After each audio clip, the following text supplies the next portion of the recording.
सबसे पहले मैं शुक्रिया अदा करता हूँ रचना और आपकी टीम का, जिन्होंने मुझे मौका दिया यहाँ आने का, कुछ बातें सुनने का, कुछ सुनाने का।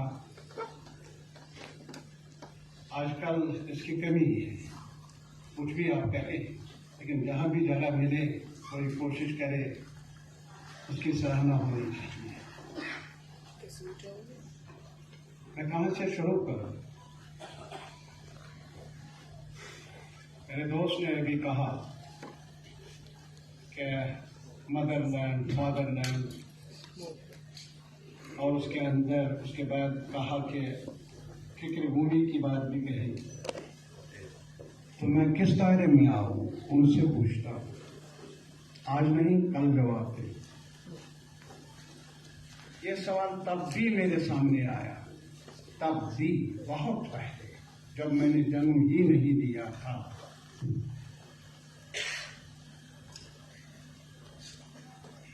तो बाद में मैंने सुना कि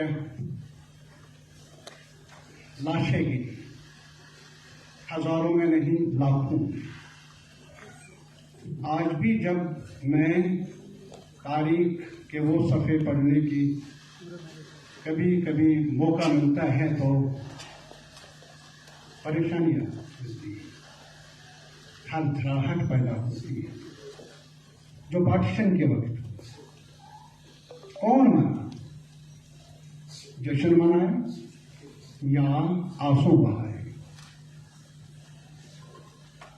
कितनी कीमत चुकानी पड़ी? ये सपना नहीं था, न मेरा न किसी और का। मेरे और उनके सपने चूर चूर हो गए। तब जाकर एक तरफ मजहब, धर्म, अकीदे का एक पैगाम था, दावत थी, और मैंने मेरी जन्मभूमि कश्मीर, मेरी फादरलैंड कश्मीर, अब क्या कहूं, किस कश्मीर की बात कहूं? वहां तो ललित ने भी जन्म लिया, वहां तो नंद ऋषि ने भी जन्म लिया,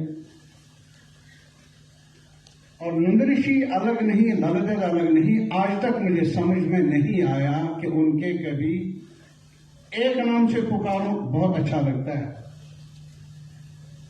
अगर आज हम, जो मेरे दोस्त ने भी कहा, अगर इस ऐनक से मैं देख लूं, कहाँ रखूं मैं ललित को, कहाँ रखूं मैं नंद ऋषि, किस खाने में रखूं? ये मेरा सवाल है आपसे।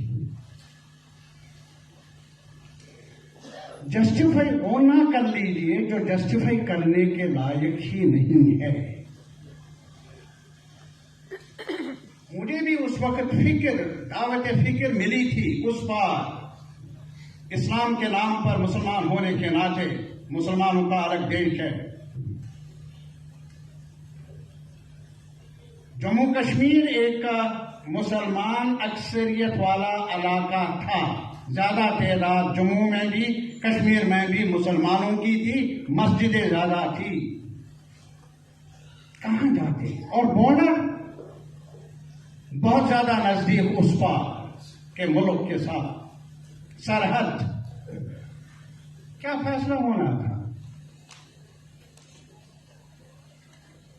अगर फिक्र भूमि का ये नुक्ता निगाह सामने रखते तो फिर कश्मीर कहां होता? उस वक्त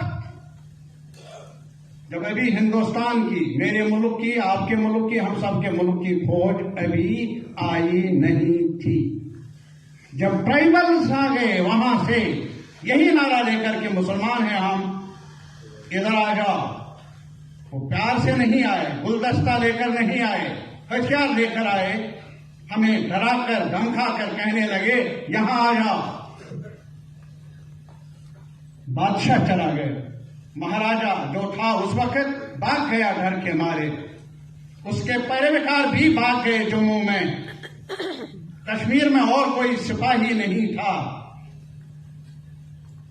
बाद में एक्सेशन पर दस्तखत किए। आज भी मैं इनसे पूछना चाहता हूं, 15 अगस्त आने वाला है, आजादी का दिन, जब प्रिंसली स्टेट्स ने एक्सेशन किया।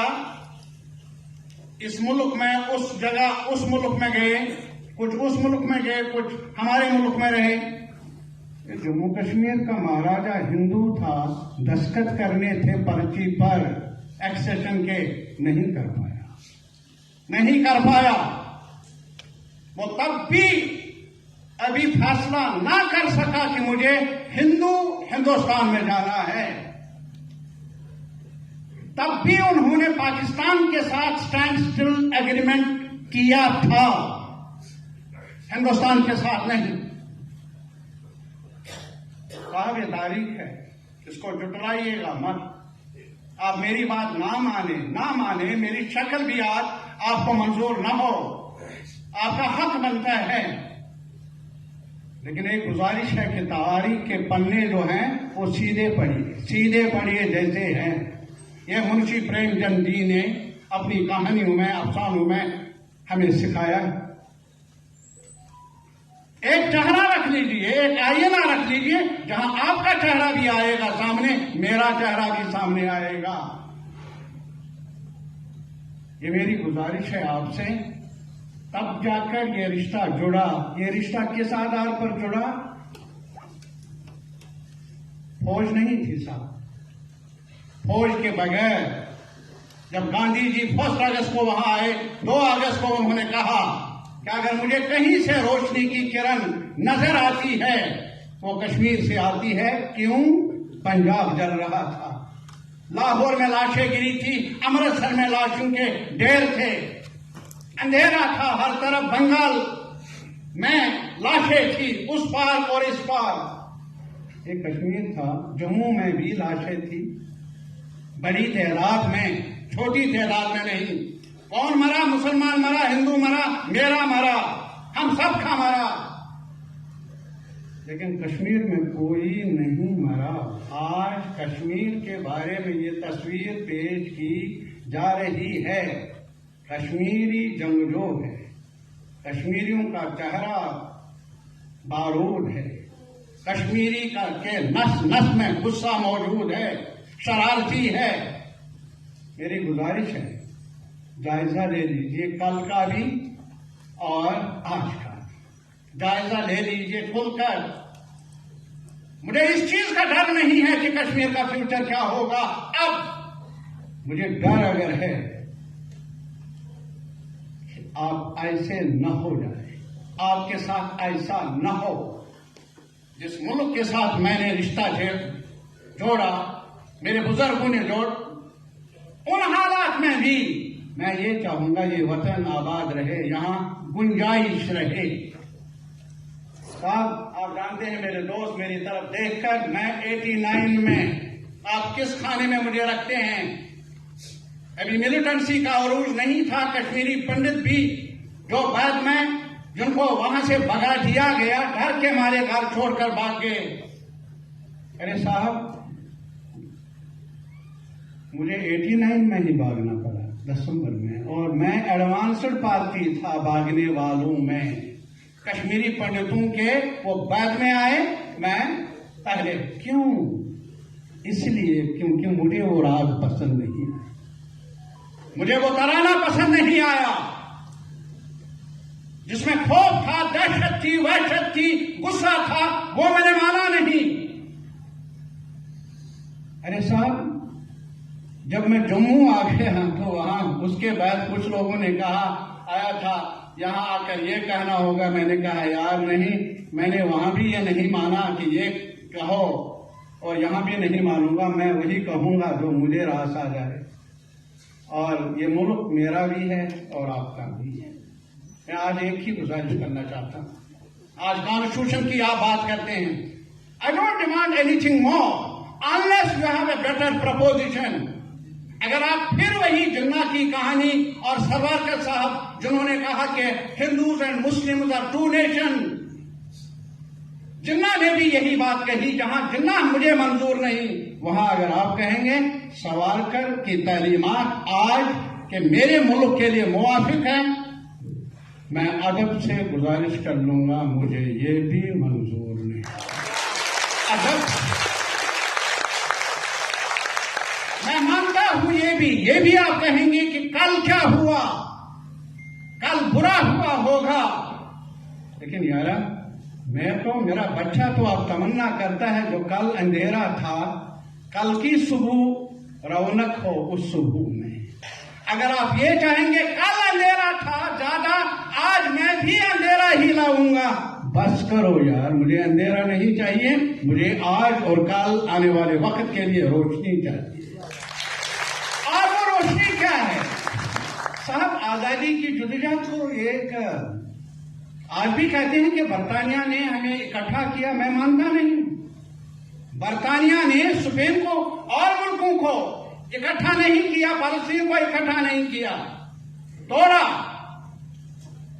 बरतानिया ने ही शह दी हमारे मुल्क को तोड़ने की। अरे बरतानिया नहीं आया था लड्डू बांटने के लिए, यहां वो राज करने के लिए आए, नहीं तो और कोई रिश्ता नहीं था। यहां अगर ये हिंदुस्तान बना, मुख्तलिफ रजवाड़े, मुख्तलिफ कल्चर्स, मुख्तलिफ जबानें, मुख्तलिफ तहजीब के लोग, अरे ये मेरा गुलिस्तान जिसमें हर रंग के फूल है, कितना अच्छा लगता है। मुझे तो अच्छा लगता है यार। मुझे तामिल भी जो अपनी अदा में खाना खाते हैं, और मुझे पंजाबी भी जो अपना सुर रखते हैं, और इसी में कश्मीर का भी सुर अगर रहे यार, बहुत अच्छा लगता है। लेकिन आज, और ये दिया किसने? ये लॉन्ग टर्म स्ट्रगल्स ने, अलग अलग लोगों ने अपनी जद्दोजहदें की, लड़ाइयां लड़ी, जुल्म सितम झेला, तब जाकर हिंदुस्तान यूनिफाई हुआ। रजवाड़ों से लेकर बाद में एक यूनियन में तब्दील हुआ। What is that union? Union रजामंदी है, मियां बीवी का रिश्ता रजामंदी से है। हमारा यहां बैठना आपस में रजामंदी से है। जबर से होगा शायद चैन से बैठेंगे नहीं, रजामंदी होनी चाहिए। This is my India and this India has been given by the freedom struggle and this freedom struggle has given us a bond of relationship. That bond is known as Constitution of India. अरे इस constitution में खोलो ना, preamble खोलो, वहां नहीं लिखा है पुत्र भूमि, फिक्र भूमि नहीं लिखा है। वहां लिखा है we the people of India. उसमें यूसुफ है, उसमें जमललाल है, उसमें पृथ्वीनाथ है, उसमें और जातियों के लोग हैं, ट्राइबल्स हैं, आदिवासीज हैं, मस्जिद में मंदिर में जाने वाले हैं, ना जाने वाले हैं। यार ये तो कितना, यही शक्ति है। एक चीज मैं बताऊं, जब कश्मीर में टर्मोइल हुआ, कश्मीर में मैं भाग गया, और लोग, जैसा कि मैंने ये भी कहा, बहुत सारे लोगों को घर छोड़कर भागना पड़ा। फिर यहाँ 92 में, मुझे पूरा याद नहीं है, एक जगह मीटिंग थी, सेमिनार टाइम, और उस वक्त चर्चा था। वो जो अलहदगी पसंद है वहां, वो एक दलील दे रहे थे, जब सोवियत यूनियन जैसा सुपर पावर बिखर गया तो हिंदुस्तान ये फैला रहे। ये दलील दे रहे थे, when super power could get disintegrated, why not India? It's not super power. मैंने उस वक्त उस मीटिंग में अपने इंटरवेंशन में कहा, यहां ऐसा होगा नहीं। क्यों?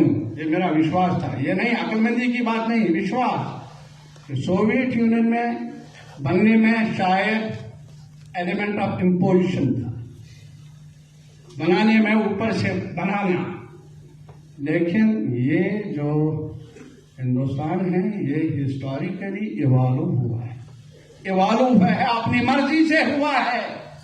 मौके मिले हैं कहीं बिखरने की कुव्वतें मौजूद थी, बिखराव के लिए कोशिशें जारी थी, लेकिन बिखरा नहीं रहा था। कितनी जबानें हैं मेरे इस मुल्क में? 1000 से ज्यादा, लगभग 2000 छोटी बड़ी जबानें।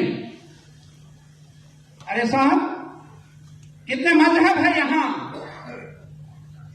अकीदों को मानने वाले, कितनी जातियां हैं यहां, कितने मौसम है यहां। ये स्ट्रेंथ है, ये जो एक बड़ा पढ़ा लिखा आदमी यूसुफ तारिगानी आप जैसे पढ़े लिखे लोगों के सामने जिसारत करता है, ये यारा कमजोरी नहीं है हमारे देश की, यही स्ट्रेंथ है, यही ताकत है हमारे इस देश की। यहाँ भिन्न भिन्न बोली बोलने वाले, भिन्न भिन्न मजहब मानने वाले या ना मानने वाले, भिन्न भिन्न खाना बनाने वाले, खाना खाने वाले, ड्रेस पहनने वाले, अरे एक कोड में मत लाओ ना, ये मशीन का डब्बा नहीं है इंसान। मेरा शहरी ये मशीन का डब्बा नहीं है, उसको स्विच पर आप चलाएंगे, ये चलेगा, अपनी अदा होगी, अपनी अदा होगी। जब भी मेरी अदा पर कोई रखना डाल देगा, जब भी मेरी अदा में कोई दखल अंदाजी कर लेगा, मैं यही कहूंगा मुझे मंजूर नहीं। मैं यही कहूंगा, बार बार कहूंगा, मुझे कोई जबर से कहे तुम हो या ना हो, मैंने वो तब भी नहीं माना, अब भी नहीं मानूंगा, आने वाले कल में भी नहीं मानूंगा। क्या हो रहा है आज कश्मीर में? कश्मीर को गोद में लेकर संभालने की जरूरत थी। अटल जी ने कहा, जब वहां मिलिटेंटों के साथ, जंगजोओं के साथ अडवाणी साहब ने बातचीत की, जंगजोओं ने भी हथियार डाले नहीं थे, बातचीत की, अच्छा किया। परायों के साथ भी बात करना पड़ता है, बुरा नहीं किया। और उसके बाद जब सवाल हुआ कि अगर आगे बातचीत कर लेंगे, हम हिंदुस्तान के आईन को नहीं मानते, आईन के दायरे के अंदर बात नहीं कर लेंगे, तो अटल जी ने कहा कि हम इंसानियत के दायरे के अंदर बात करेंगे।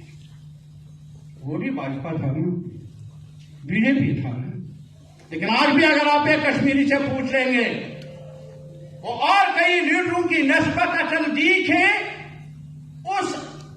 उस अंदाज पर, यानी जो पेश करते थे अपनी बात को, उसमें गुस्सा नहीं आता था, उसमें दूरियां पैदा होती नहीं, हुई नहीं।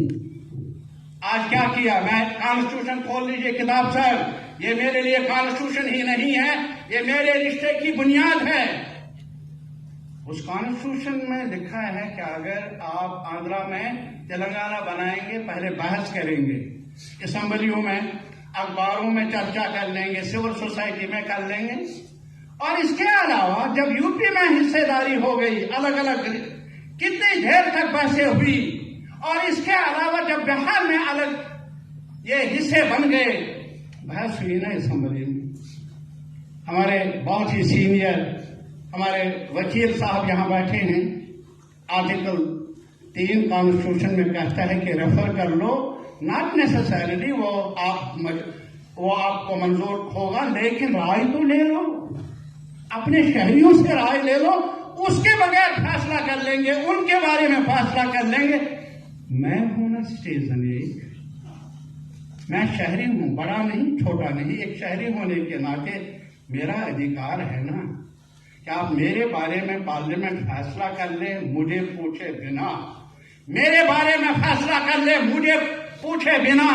मैं बार बार ये दोहराऊंगा, वो फैसला जो मेरे पूछे बिना होगा, मुझे मंजूर नहीं।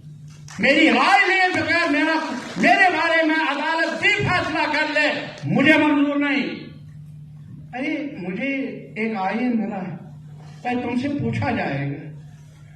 और जब जम्मू कश्मीर में एक हिस्टोरिक स्टेट को डाउनसाइज किया, म्यूनिसिपैलिटी के दर्जे तक लाया, यूनियन टेरिटरी में बदल दिया गया और 2 हिस्से कर दिए, साहब आपने लॉकडाउन किया, आपने क्रैकडाउन किया, इंटरनेट बंद किया, गिरफ्तारियां की, तब से लेकर आज तक पार्लियामेंट के चुनाव हुए, असेंबली के चुनाव नहीं हो रहे। डार्केस्टीज का मेरा सवाल है। बहुत बहुत शुक्रिया।